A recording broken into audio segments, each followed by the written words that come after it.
Hi, my name's Risha Yorke, and I want to talk to you today about friendship. Now, I think we've all had those moments in our lives, especially as adults, where you start to wonder, are my friends really my friends? Right? Um, how did we come together? Why are we still friends? Why do we hang out? Do we have shared values? Are the things that matter to me? Do they matter to my friends too? And sometimes you drift apart, the reason, season, lifetime thing. But ultimately, there are three kinds of friends that we meet in our lives. And I want to talk to you today about them.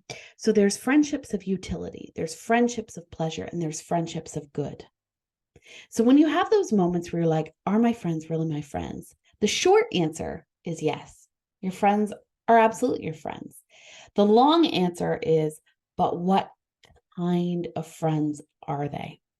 So friends of utility are usually made at the office or they tend to be network connections, neighbors, people that are literally in your surroundings. If you weren't in their sphere, odds are you wouldn't be friends, right?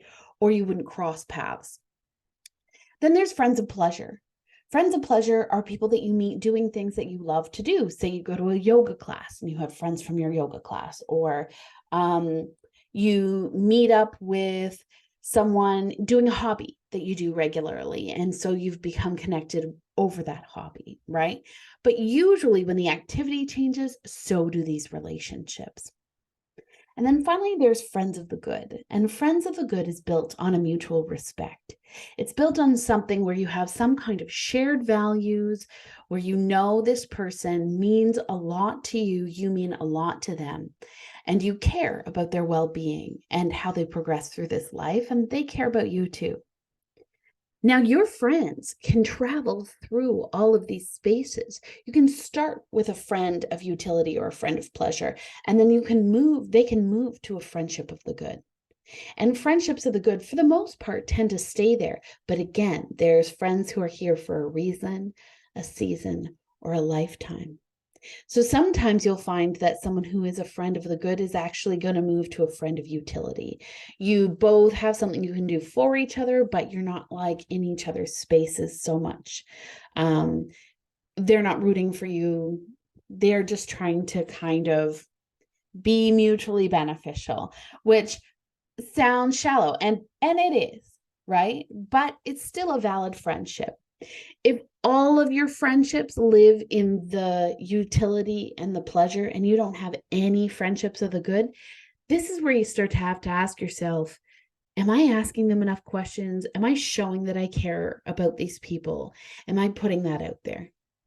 Right? And so when you build these friends of the good, this is where you find your ride or die. This is where you find that person that, you know, you go to for advice, that you lean on when you need support, and then they can do the same for you.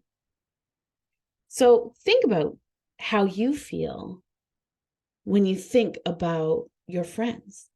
Are they friendships of utility? Are you only friends because of circumstances that brought you together? Are they friendships of pleasure? Do you do things that you both enjoy together? And nothing wrong with that, folks. Nothing wrong with that. But the most fulfilling friendships are the friendships of the good. And that requires you to go deeper, to be closer. If you'd like any other tips on friendship or relationships, you can always hit me up. My name's Risha, and you can visit me at yorkemotivational.com.